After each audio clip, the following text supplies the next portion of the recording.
Muito boa noite, queridos.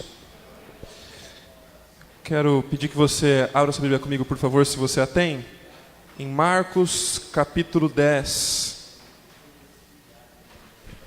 Muito bom podemos cantar ao Senhor, lembrarmos verdades bíblicas, fundamentais. E nós, como o pastor Sidney tem lembrado nas últimas semanas, ficamos pensando o seguinte: qual seria a próxima série de mensagens? E a conclusão, por chegar ao final do ano, se você está atento aí, próximo final de semana já é dezembro. Está rápido, né? E aí a gente pensou assim, poxa, por que não falar sobre o motivo do Natal, Cristo Jesus? E temos pensado nisso nos evangelhos, e hoje em especial no Evangelho de Marcos, vamos falar sobre o tema de Marcos, Jesus como servo de todos. Você abriu aí Marcos capítulo 10, nós leremos o trecho do 35 ao 45, mas nesse momento específico, quero pedir que você olhe para o versículo 41. Marcos 10, 41. Diz assim a palavra do nosso Deus: quando os outros 10 ouviram estas coisas, e já já a gente vai descobrir o que são essas coisas, ficaram indignados com Tiago e João. Jesus os chamou e disse: vocês sabem que aqueles que são considerados governantes das nações as dominam, e as pessoas importantes exercem poder sobre elas. Não será assim entre vocês. Ao contrário, quem quiser tornar-se importante entre vocês deverá ser servo, e quem quiser ser o primeiro deverá ser escravo de todos. Pois nem mesmo o Filho do Homem veio para ser servido, mas para servir e dar sua vida em resgate por muitos. Nós já fomos conduzidos à adoração com as canções, fomos direcionados em oração pelos nossos irmãos aqui. Agora eu quero dar a oportunidade para você, nos próximos poucos instantes, orar. Você se colocar diante de Deus nesse momento, se curvando a Ele, para que Ele fale ao seu coração. Que nada nem ninguém tome a atenção que é dele nessa noite, muito menos a minha pessoa aqui. Ore para que Deus nos direcione nesse momento. Vamos orar?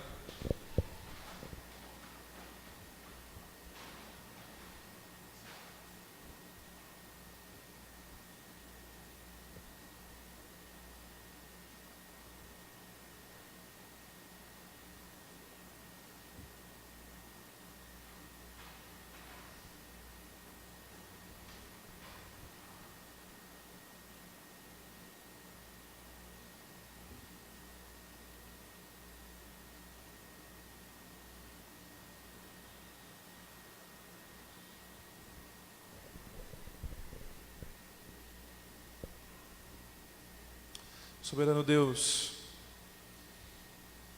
nossa oração nesse momento é que o Senhor mais uma vez fale aos nossos corações.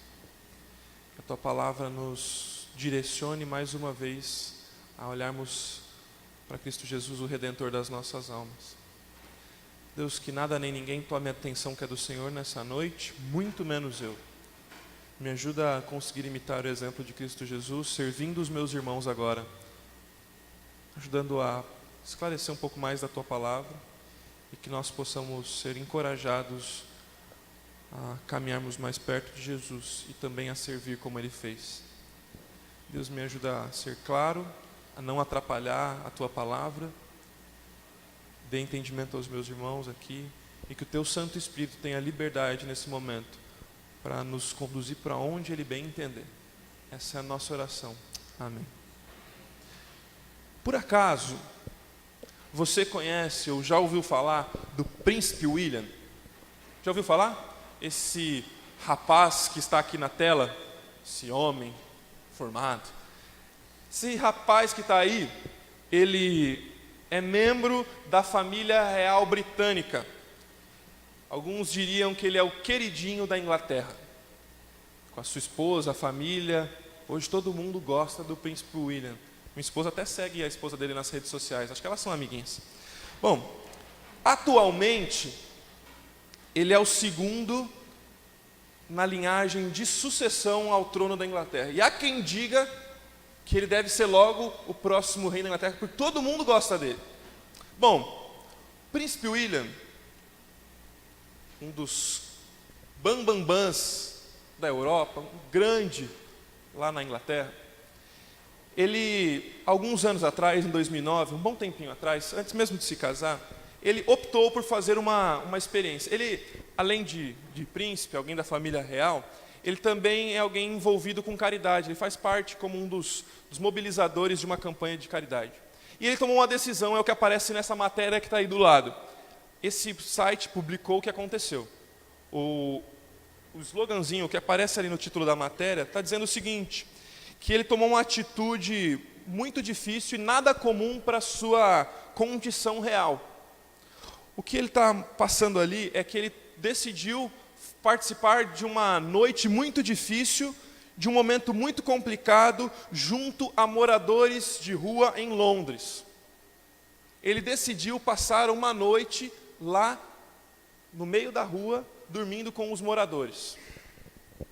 Essa decisão, ele vai dizer, que foi por principalmente 2 motivos. O primeiro, para entender um pouco da mentalidade, do jeito deles pensar, do que acontecia ali naquele momento, para ele se identificar com aquele povo, com aquelas pessoas que estavam naquela situação, mas também para chamar atenção para aquele grupo, para que as pessoas olhassem para aquele grupo com um melhor zelo, e então aquele grupo pudesse ter mais assistência, e pudesse inclusive sair daquela situação difícil. O que ele passa naquela noite foi dormir ao relento, numa temperatura aproximada de menos 4 graus Celsius. Ele pega o saquinho de dormir e vai para a rua dormir com esse pessoal que está lá também nessa situação de rua.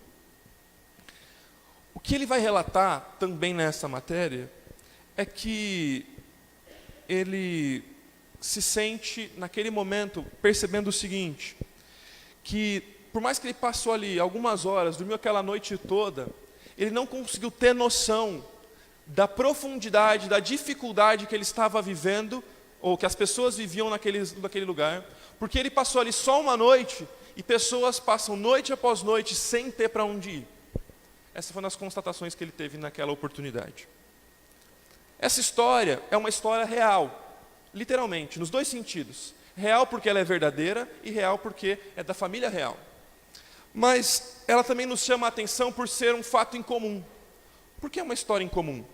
Porque nós não estamos acostumados a ver, nem mesmo fazer, sendo ou conhecendo pessoas muito importantes, de um nível elevado da sociedade, querer se dobrar, se inclinar por gente mais sofrida, por gente que está passando por condição difícil.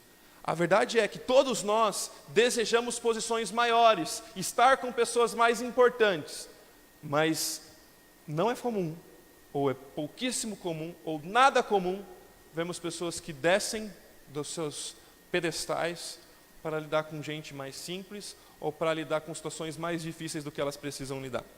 É por isso que essa história chama a atenção. Mas ele fez isso só por uma noite. E assim, eu vou dar um spoiler da matéria para você. Nessa noite, o que acontece é que ele vai com um segurança pessoal e com um secretário pessoal. Bom, mas ainda assim é uma boa atitude e foi algo bacana de se ver. Mas não é natural para nós, como seres humanos, queremos descer as posições. Não é natural a nós queremos servir, cuidar, nos inclinar por outros. Todos nós, em áreas distintas, temos ambições de destaque para nós mesmos. Os pais, normalmente, desde que os filhos são pequenos, desejam que os seus filhos tenham posições melhores do que eles tiveram. Não é verdade, pais? Olham para o seu filho e pensam, eu queria que ele tivesse um destaque melhor na profissão, que ele não sofra o que eu sofri e que ele esteja num recurso melhor, numa posição mais satisfatória para a vida dele, que ele conheça mais e que tenha mais acesso à informação do que eu tive. Nós queremos que nossos filhos ocupem lugares mais elevados. Mas nós também, e aqui tem um bom grupo de jovens, adolescentes desse meio, também pensamos o seguinte, eu quero ter uma profissão de destaque, eu quero atingir um alto patamar no mercado de trabalho, eu quero me dar bem. Nós também desejamos isso como famílias, que a nossa família seja uma família invejado, ou que as pessoas olhem e vejam algo bom em nós. Queremos o sucesso pessoal para nós. Queremos sempre o melhor para nós. E isso, eu quero alertar você, não necessariamente é um problema. Agora, o problema ou o perigo é o que isso demonstra dos nossos corações. A história que a gente vai ler aqui, e eu quero pedir que você agora me acompanhe desde o versículo 35, relata gente que vive por essa experiência que eu estou mencionando contigo aqui. A experiência de alguém que busca o benefício próprio, mas que não é bem isso que Deus espera de nós. Peço que agora que você abriu lá no versículo 41, volta por favor para o versículo 35 e nós leremos o trecho todo. Marcos capítulo 10, versículo 35, diz assim a palavra de Deus. Nisso, Tiago e João, filhos de Zebedeu, aproximaram-se dele, de Jesus, e disseram: Mestre, queremos que nos faças o que vamos te pedir. O que vocês querem que eu lhes faça? Perguntou ele. Eles responderam: Permite que na tua glória nos assentemos um à tua direita e o outro à tua esquerda. Disse-lhe Jesus: Vocês não sabem o que estão pedindo.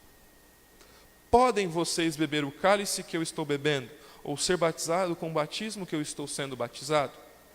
Podemos, responderam eles. Jesus lhes disse: Vocês beberão o cálice que eu estou bebendo, e serão batizados com o batismo que eu estou sendo batizado.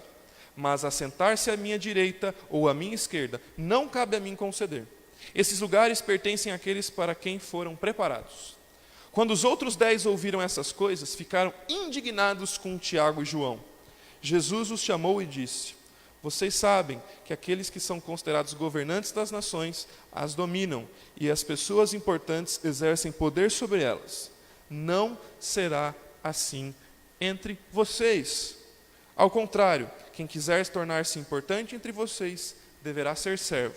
E quem quiser ser o primeiro deverá ser escravo de todos. Pois nem mesmo o Filho do Homem veio para ser servido, mas para servir e dar a sua vida em resgate por muitos. O Evangelho de Marcos foi escrito por João Marcos. E ele teve por mentor para escrever esse Evangelho o apóstolo Pedro.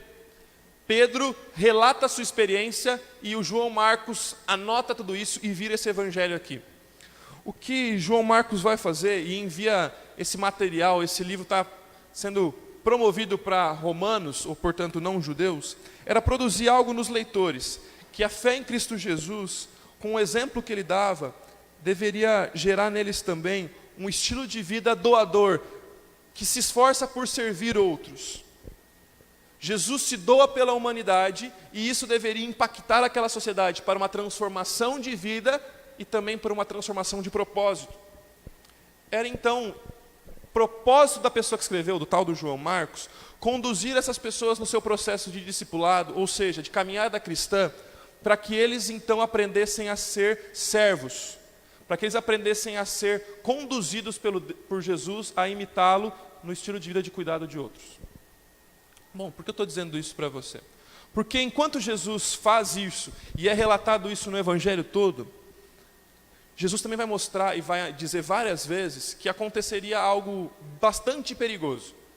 Ele teria oposição, muito mais oposição do que qualquer partido político. Jesus relata isso várias vezes em Marcos, na verdade, Marcos relata o que Jesus está dizendo, e Jesus vai dizer isso repetidamente, e acontece isso também no capítulo 10. E isso é muito importante para nós, porque o texto que a gente começou lendo diz assim: nisso o quê? Aí eu te encorajo a olhar para os versículos anteriores. E aí nós veremos o que acontece com cada um de nós, que está ali na tela, dizendo o seguinte, que nós temos uma mania muito feia de querer o benefício próprio. Olha comigo, voltando um pouquinho na sua página, se você está com a Bíblia de papel, ou dando uma retornadinha no seu aplicativo, o versículo 32. Marcos capítulo 10, versículo 32. Diz assim: Eles estavam subindo para Jerusalém. Jesus, um grupo de discípulos, que eram os 12 e mais alguns, e Jesus ia à frente desse grupo. Os discípulos estavam admirados, enquanto os que seguiam estavam com medo. tinha gente que estava sabendo o que estava fazendo ali, desfrutando da companhia, curtindo, tinha gente que estava no meio e estava com medo do que estava acontecendo, mas estava lá. Novamente, ele chamou à parte os 12. Então tinha um pessoal bom ali. E Jesus chega para os 12 e fala: vem aqui de lado, que eu quero ter um tempinho de conversa com vocês, por favor. E lhes disse o que haveria de acontecer. Jesus, nessa conversa, chama eles e diz o seguinte: estamos subindo para Jerusalém, e o Filho do Homem será entregue aos chefes dos sacerdotes e aos mestres da lei. Eles o condenarão à morte e o entregarão aos gentios, que zombarão dele, cuspirão nele e o açoitarão e o matarão. 3 dias depois, ele ressuscitará. O trecho começa com essa expressão, então, de olhar para trás, e a gente vê que Jesus está dizendo o seguinte: olha, está chegando a hora que vocês vão presenciar algo bastante intenso, bastante forte, e que vocês não vão gostar, mas que é necessário que isso aconteça. A oposição vai continuar aumentando, e olha, eu estava anunciando que isso aconteceria, mas isso está tão perto que já é nessa viagem. A gente já está subindo e isso vai acontecer. E o que vai acontecer?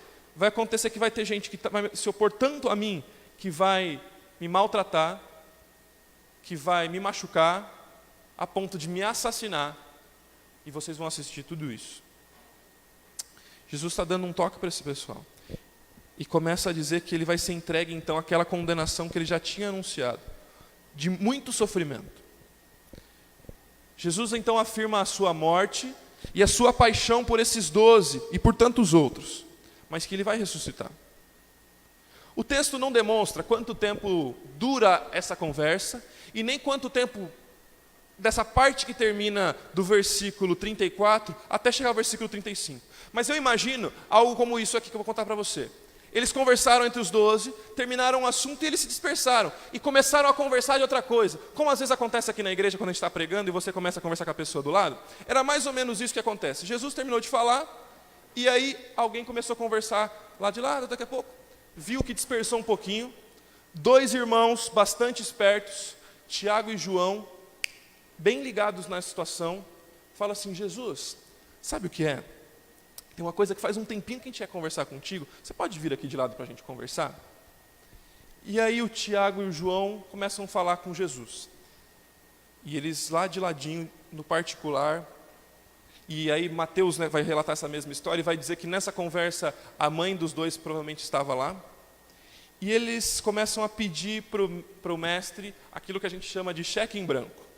Eles abordam Jesus e dizem o seguinte: mestre, queremos que nos faça o que vamos pedir. Eu ainda não sou pai, mas eu lembro de viver o outro lado dessa história. De quando a criança chega para os pais e fala assim: pai, mãe, eu quero te pedir uma coisa, você vai fazer? Aí o pai fala assim: o que é? Não, pai, você tem que me prometer que você vai fazer. E o pai, que não é bobo nem nada, ele já sabe o que está acontecendo, fala assim: não, isso eu não posso, e dá aquela desconversada e diz como é que funciona. O que os discípulos estão fazendo é chegar para Jesus e falar assim: Jesus, me dá um cheque em branco, assinado, e eu vou preencher com o que eu quiser. Jesus poderia fazer como os pais e falar assim: tá louco, moleque? Ou tipo, sai daqui. Mas Jesus pacientemente conversa com aqueles 2. Jesus conhece o coração daqueles 2 e fala com eles com todo amor. E fala assim: por acaso, o que é que vocês querem? Então fala assim para mim: olha, o que vocês querem que eu lhes faça? Jesus tem uma paciência maior do que a de Jó, e Jesus vai lá e conversa com eles. E ele lhes fala o seguinte: Jesus, é o seguinte, permite que na tua glória nos assentemos um à tua direita e o outro à tua esquerda. Eu não sei se você percebeu o que aconteceu aqui. Jesus tinha acabado de falar com eles sobre a sua morte. Jesus tinha dito: olha, eu estou indo para Jerusalém para sofrer, para ser assassinado, para ser humilhado. Acabou a conversa. E os 2 estão tão concentrados no projeto de vida deles, que eles chamam Jesus de lado para perguntar o que eles vão se beneficiar nessa situação. Olha só, Jesus, eu entendi que você está falando aí que vai morrer, mas quem é que vai se dar bem nessa situação? Não pode ser a gente? Será que não dá para você fazer algo por mim? Eles demonstram a mania de querer benefício sempre.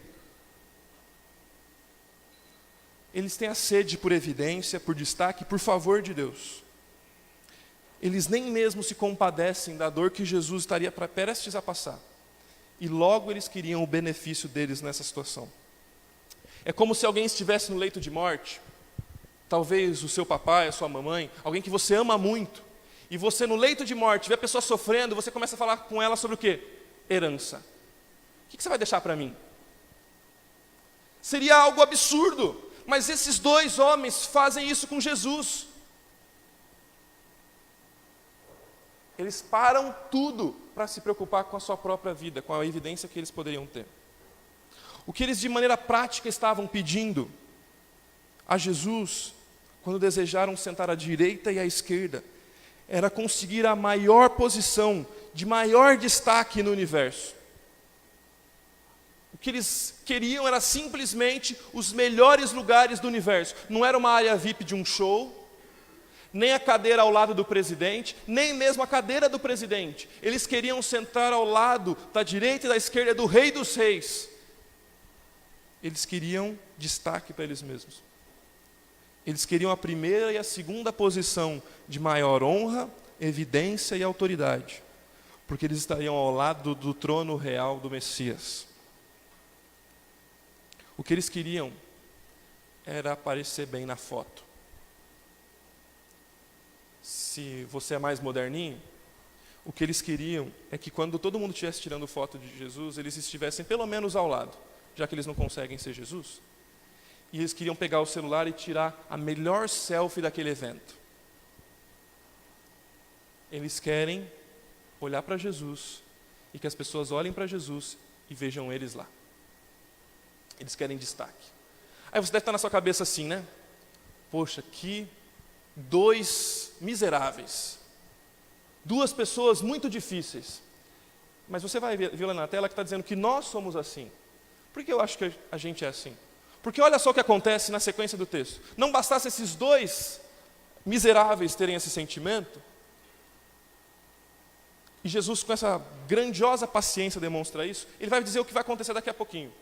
Mas Jesus está dizendo para eles o seguinte: vocês não sabem o que vocês estão me pedindo. Por que vocês não sabem o que estão me pedindo? Por acaso, ou Jesus vai dizer o seguinte: vocês beberão o cálice que eu estou bebendo e serão batizados com o batismo que eu estou sendo batizado? Jesus pergunta se eles podem fazer isso nos versículos 38, no versículo 38. E aí eles logo dizem: podemos, sem pensar muito. E Jesus sabe o que vai acontecer. O que Jesus está falando para eles é o seguinte: por acaso vocês podem se identificar com o que eu vou fazer? O sentido figurado aqui é esse, de que as pessoas deveriam, ou esses discípulos deveriam se identificar e fazer a mesma coisa que Jesus estava fazendo pela humanidade, se identificando com a humanidade, passando pelo que ele iria passar. E Jesus fazia isso por amor ao povo, por amor às pessoas e para salvar pessoas. Jesus fala: vocês podem fazer isso? Podemos. E Jesus sabia pelo que Tiago e João passariam. E Jesus sabe que eles sofreriam lá na frente por serem discípulos de Jesus, apóstolos do Mestre. E Jesus não rebate quando eles dizem podemos, e diz: não, vocês não vão poder não. Porque Jesus sabe que eles vão sofrer bastante quando eles estiverem alguns anos lá mais para frente. Mas Jesus diz o seguinte: olha, ainda que vocês passem por coisas muito parecidas com as minhas, por amor a mim, claro que não para salvar a humanidade, porque vocês não conseguem fazer isso, dar esse lugar de honra à direita ou à esquerda não cabe a mim. Sabe por quê? Porque não é o importante para essa conversa aqui. Isso aqui não é importante para vocês aqui. A resposta de Jesus demonstra uma paciência incomparável. E o mestre diz para eles: vocês nem sabem o que vocês estão pedindo. Jesus está prestes a sofrer a morte humilhante, substituir a cada um de nós que somos pecadores, se identificar com a nossa humanidade. E Jesus questiona se eles estavam preparados para passar por isso. E eles dizem que sim. Mas Jesus diz: olha, calma lá. Porque não é para isso que vocês estão aqui. E aí, como eu mencionei há pouco, mas são só dois que fazem isso. versículo 41. A situação não para por aí. E mais corações são transbordados aqui. Olha o que acontece no versículo 41.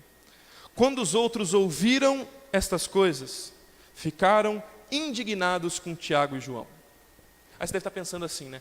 Olha como eles são bacanas. Eles ficaram preocupados com Jesus e falaram: está na hora de falar disso não, Jesus vai morrer. Não, não é bem isso que eles estão mostrando aqui. O coração deles transborda de outro jeito, porque Jesus vai ensinar lição para todo mundo. O que está acontecendo aqui é que eles ficaram indignados. Essa palavra indignados aqui, essa indignação que aparece, é algo muito interessante, porque ela poderia ser traduzida como: eles ficaram ofendidos, ficaram magoados, ficaram insatisfeitos com a colocação dos outros dois. O problema não é que eles estavam preocupados com Jesus. O problema é que eles estavam frustrados porque outras pessoas fizeram um pedido antes deles. Porque eles queriam aquela posição também. E eles ficaram: vai que Jesus dá e a gente perde essa posição. Já pensou? Todos nós temos a mesma síndrome de Tiago e João e dos outros 10. E também tem essa mania de querer o benefício próprio. Quero dizer para você que o que Jesus está mostrando aqui é que esses homens estavam sendo egoístas, preocupados com os próprios desejos, com os privilégios especiais que eles queriam. Mas Jesus vai dar uma lição neles daqui a pouco. O problema é que eles estavam com visões distorcidas deles mesmos. Como tantos discípulos de Jesus hoje em dia, nós seguimos muitos exemplos errados. Ao invés de imitarmos a Cristo, admirarmos a sua glória, queremos espelhá-lo, nós admiramos pessoas, autoridades, e esses discípulos aqui queriam ser como os governantes romanos, porque a população toda sofria, a população toda estava passando por dias difíceis, pouca gente tinha recurso, e eles queriam as posições mais de destaque, como eram dos governantes. Nós também somos assim. Queremos fama, queremos poder. Quero dizer que não há nada de errado em ter aspirações para a melhoria de vida, mas a forma como nós definimos grandeza e o motivo pelos quais nós queremos isso faz toda a diferença. O que Jesus está dizendo é que isso não é a coisa mais importante da vida. E na realidade, ninguém quer se colocar na posição de servo. Todos queremos destaque. Todos nós queremos benefício. John Milton, um intelectual do século XVII, disse a seguinte frase: é melhor reinar no inferno do que servir no céu. É melhor reinar no inferno do que servir no céu. O que John Milton está demonstrando é o que passa nos nossos corações, porque nós já nos predispomos a pensar que servidão é algo extremamente ruim. Ninguém quer servir. Todos queremos ser servidos. E ainda que você olhe para as pessoas e pense o seguinte: tá bom, eu posso servir alguns, mas eu quero estar acima de alguém. Esse é o nosso desejo. Nós queremos que alguém nos sirva, que alguém faça algo por nós. Essa é a mentalidade comum de que é ruim fazer isso. E como eu já disse aqui, nós temos essa síndrome de Tiago e João. Nós vivemos assim também. Queremos nos satisfazer e julgamos que nós temos muitas necessidades. Mas não é bem assim.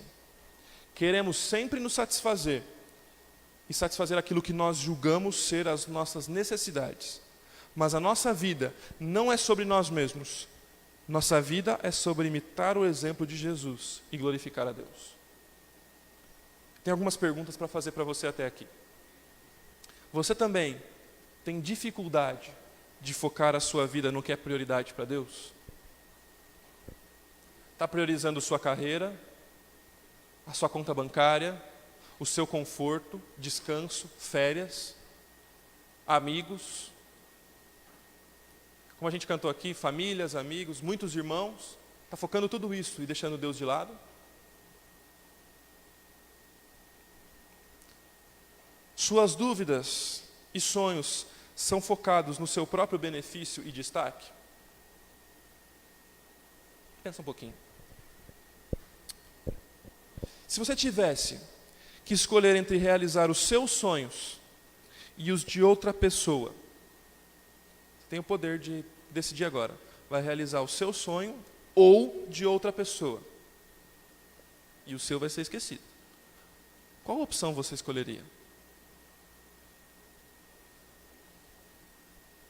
A verdade é que todos nós temos a mania de querer o benefício próprio. Mas na transição do texto, Jesus nos dá uma lição. Uma lição para todos aqueles que têm mania de grandeza. Para todos aqueles que querem algo mais para si. Jesus vai demonstrar com a sua própria vida que os paradigmas do reino estão invertidos. Jesus vai demonstrar com a sua mania de servir que para ele tudo é diferente. Jesus já havia expressado nos versos anteriores que as prioridades deles eram diferentes do que as prioridades dos discípulos. Ele tinha demonstrado o que ele veio fazer nesse mundo, não era conseguir destaque, mas era se identificar com os homens. Mas agora ele vai aprofundar isso no discurso seguinte, para os 12 que vão ouvi-lo. Jesus viu que todos estavam com ambições egoístas, querendo destaque, querendo benefício. Jesus sabia que os 2 irmãos pidões tinham esse desejo, e sabia que os outros 10, indignados, ofendidos, todos eles tinham expectativa de subirem na vida. Todos eles estavam querendo crescer na vida. E sabe o que é pior? Todos esses, os 2 pidões e os 10 magoados, queriam subir nessa vida sim, mas queriam usar Jesus de escada. Eles queriam pedir para Jesus um jeitinho de se dar bem. E o que Jesus vai dizer para eles mais uma vez: calma lá, não é bem assim aqui. Aqui nós somos diferentes. O meu reino é diferente. Mas Jesus faz isso de uma maneira amorosa, para mostrar os valores que são eternos do seu reino. Jesus vai ensinar sobre bondade, porque essa lição, eles estavam sendo reprovados. Olha comigo, por favor, o versículo 42. Jesus os chamou e disse: vocês sabem que aqueles que são considerados governantes nas nações as dominam, e as pessoas importantes exercem poder sobre elas. Não será assim entre vocês. Ao contrário, quem quiser tornar-se importante entre vocês deverá ser servo. E quem quiser ser o primeiro deverá ser escravo de todos. Pois nem mesmo o Filho do Homem veio para ser servido, mas para servir e dar a sua vida em resgate por muitos. Jesus chama esse pessoal para uma conversa de canto. E ele começa relembrando os discípulos do panorama cultural que eles vivem, onde eles estão inseridos. E eles não parecem perceber que esse paradigma cultural não era o paradigma de Deus. E Jesus diz: olha, onde vocês vivem, nesse plano horizontal que vocês estão acostumados, nesse estilo de vida que vocês estão vivendo e que vocês estão mergulhados enquanto sociedade, todo mundo quer se dar bem. Os governantes, esses são lá em cima, e eles mandam em todo mundo. E porque todo mundo está sofrendo, todo mundo quer ser igual a eles para poder ter uma vida mais cheia de benefício, de poder, de fama, de honra. Olha, não é assim entre vocês. Não se deixe levar por esse panorama cultural. Nosso plano de vida muitas vezes é assim também. Nós nos interessamos por também ter destaque. É exatamente assim que nós pensamos quando deixamos Jesus de lado. É sempre melhor estarmos o mais acima que nós pudermos. A sociedade nos ensina, e nós já queremos fazer isso, que a vida mais valiosa é subir na escala de influência e de poder. A cultura nos envolve com esse desejo de imitar os homens ricos e poderosos. E nós queremos ser esses homens poderosos na nossa vizinhança, no nosso estado, no nosso país. Nós queremos esse destaque. Mas Jesus vai dizer: e para mim essa frase ecoa até agora nos nossos corações e precisa ecoar, ele vai dizer assim, aquela frase que eu imagino que deva ter doído no coração deles: entre nós não vai ser assim. Não deve ser assim entre vocês. Entre os discípulos de Jesus, o novo tipo de relacionamento deve prevalecer: servir os outros e ser escravo de todos. Essas duas palavras são fantásticas, porque o que Jesus está dizendo é que nós devemos nos colocar como servos dos outros. Aí você deve estar pensando, que bacana, eu preciso ser servo dos outros. Mas essa palavra servo para nós, ela parece uma palavra bonita. A gente diz que a gente é servo de Jesus, isso é muito agradável. Mas a palavra aqui, que se remete nesse texto, é sobre escravidão. A gente não está acostumado à escravidão porque a gente não vive isso. Mas no contexto do Novo Testamento, a escravidão era algo muito forte, muito parecido com o que nós vivemos no Brasil, ou não vivemos no Brasil, há um pouco mais de 100 anos. Ser escravo significava estar sujeito a alguém, submisso a alguém, mas não como você estava seu patrão, mas você estava totalmente mergulhado na necessidade de dizer amém e sim para tudo que te mandavam. O Senhor era dono daquele escravo. E para conseguir se livrar, era uma cifra muito alta. E o que Jesus está dizendo é, no nosso reino, todos nós precisamos ser escravos. E o desejo daquelas pessoas era deixar de ser escravo. E Jesus está dizendo para eles o seguinte: para com isso, vocês precisam continuar sendo escravos uns dos outros. Aqui é diferente. Aquilo doeu no coração deles, porque eles queriam melhorar de vida. E como eu já disse, para eles Jesus era a escada. Aqui não é assim. Aqui nós precisamos ser servos, escravos, uma posição extremamente humilhante, extremamente depreciativa. O que Jesus estava pedindo era tão forte e tão difícil, que para eles era difícil de viver isso.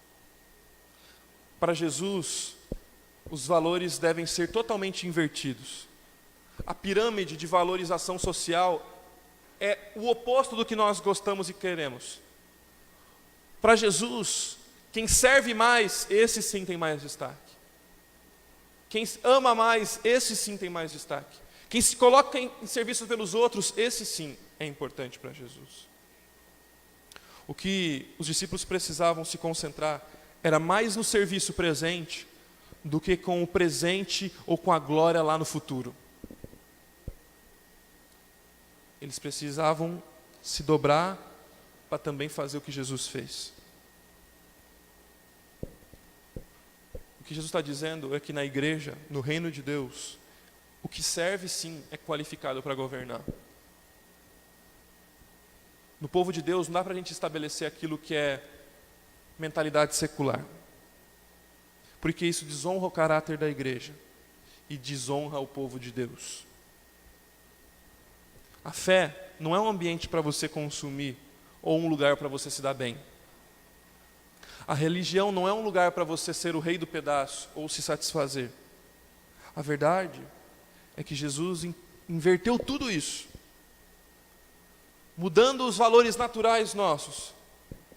E nós devemos então ter o desejo prazeroso de ser servo de todos como Jesus é. Mas Jesus não para por aí. Porque se ele parasse por aí, a gente teria um grande problema e uma grande dificuldade. Você deve estar pensando assim, poxa, é difícil ser isso aí, né?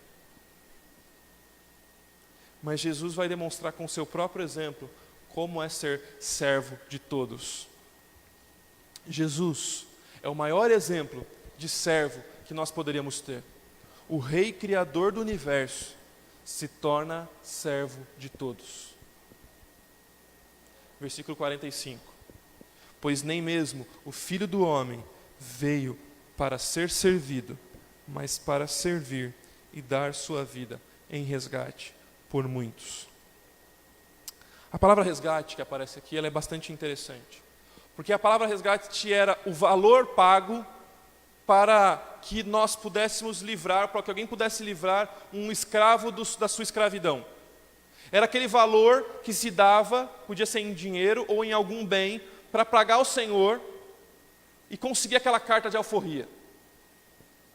Está aqui, foi pago, você pode não ser mais um escravo agora, você está livre.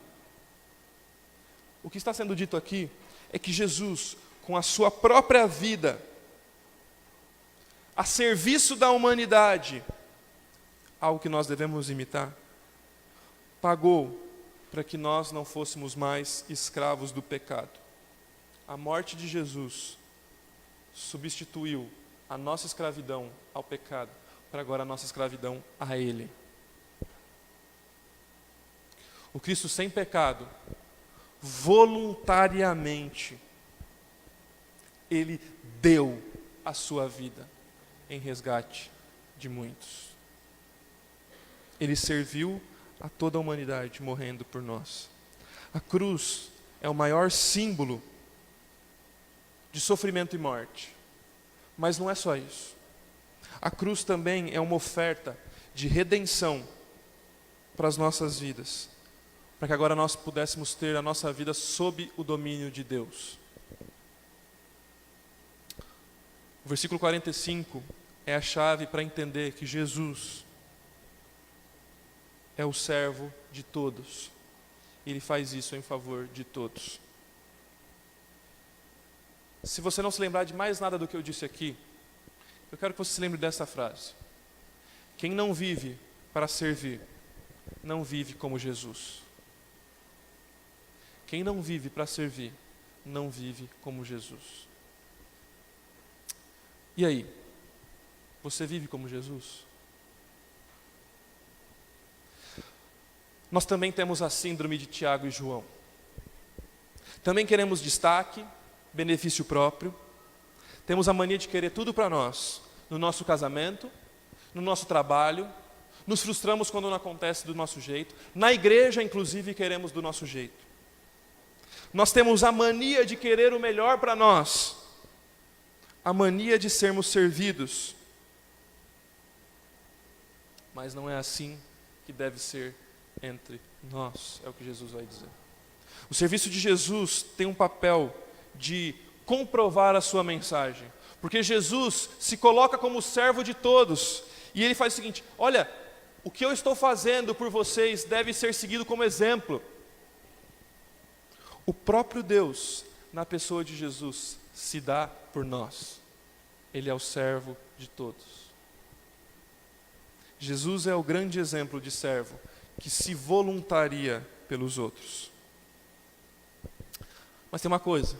Primeiro você precisa reconhecer o quanto longe você está de ser um servo, para então começar a se tornar um. E tem outra coisa. Não são as circunstâncias que determinam se você deve servir ou não. Por exemplo, eu gostaria muito de servir, mas a verdade é que eu estou passando por uma situação muito difícil lá em casa. Olha, eu gostaria de servir mais, mas meu trabalho tem me consumido muito. Eu gostaria de servir mais, mas tem alguém doente próximo a mim. Ou meus recursos estão apertados. Vou te dizer uma coisa. Se você for esperar a sua vida estar estável para servir, saiba que você nunca vai servir. Porque a nossa vida nunca vai estar tão estável quanto nós gostaríamos que ela estivesse. Faz sentido? Você precisa imitar a Jesus. Porque quem não vive para servir, não vive como Jesus. Eu quero dar algumas propostas de como aplicar isso para você, como tenho tentado aplicar isso para mim também. Quanto serviço nós devemos oferecer aos outros? Se nós formos imitar a Jesus, nós devemos oferecer toda a nossa vida. Não é servir só até ali. E sabe o que é ainda maior? É servir sem esperar nada em troca. E isso é difícil. Porque até quando a gente serve, a gente quer benefício, não é?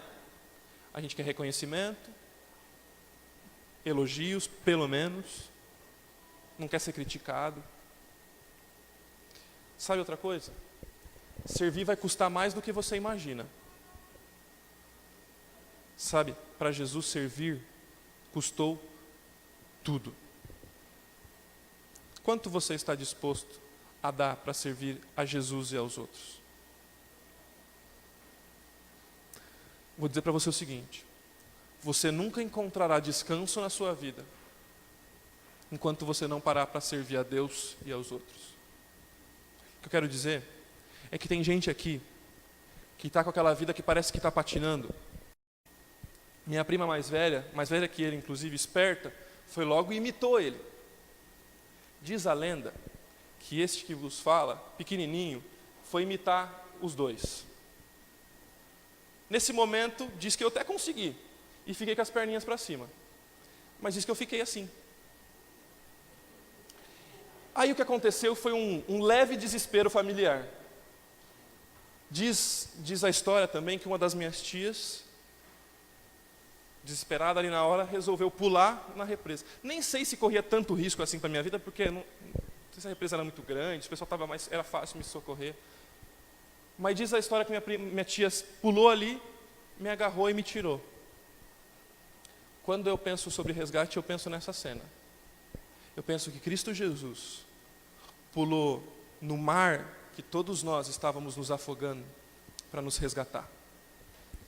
E sabe, Ele nos resgatou, porque Ele é o servo de todos nós. Ele não pede que você resgate ninguém, porque você não teria poder para isso, nem força para isso, nem poderia. O que Ele pede é que você, servindo o próximo, ajude as pessoas a chegarem perto do resgatador. Já parou para pensar nisso? Se você não vive para servir, você não vive como Jesus. Se você quer viver como Jesus, você já sabe o caminho. Quero convidar você a fechar os seus olhos e nós vamos orar.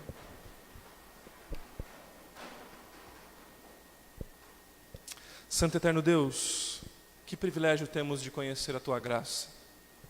Que privilégio temos de conhecer o exemplo de Cristo Jesus. Mas Deus, eu me sinto inquieto nesse momento, porque eu sei que é tão difícil para mim viver isso. E eu tenho convicção que é difícil para os meus irmãos aqui também. Muitos até tentam, não conseguem. Outros tantos nem querem fazer isso. Nós temos o coração tão duro que queremos os benefícios sempre para a gente. Temos essa mania muito feia. Deus, quebra os nossos corações, mas quebra mesmo.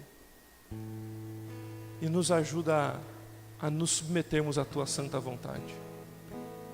A aprendermos com o exemplo do Teu Filho, Jesus, que serviu a todos, e sermos também servos. Deus, nos dê amor, cuidado por outros. Nos dê humildade para não ambicionarmos aquilo que não é importante, mas colocarmos o Senhor e o Teu reino como prioridade. Obrigado porque Jesus nos resgatou. E se há alguém aqui que ainda não entendeu essa verdade, Deus, toca nesse coração. Essa pessoa seja transformada pela Tua palavra. E Deus, aqueles de nós que já tivemos o primeiro contato com essa verdade, que possamos imitar o servo de todos e também servir a todos integralmente. Me ajuda nessa missão, Deus, e ajuda os meus irmãos, nessa noite e em todos os dias da nossa vida. É o que eu te peço em Cristo Jesus. Amém e amém.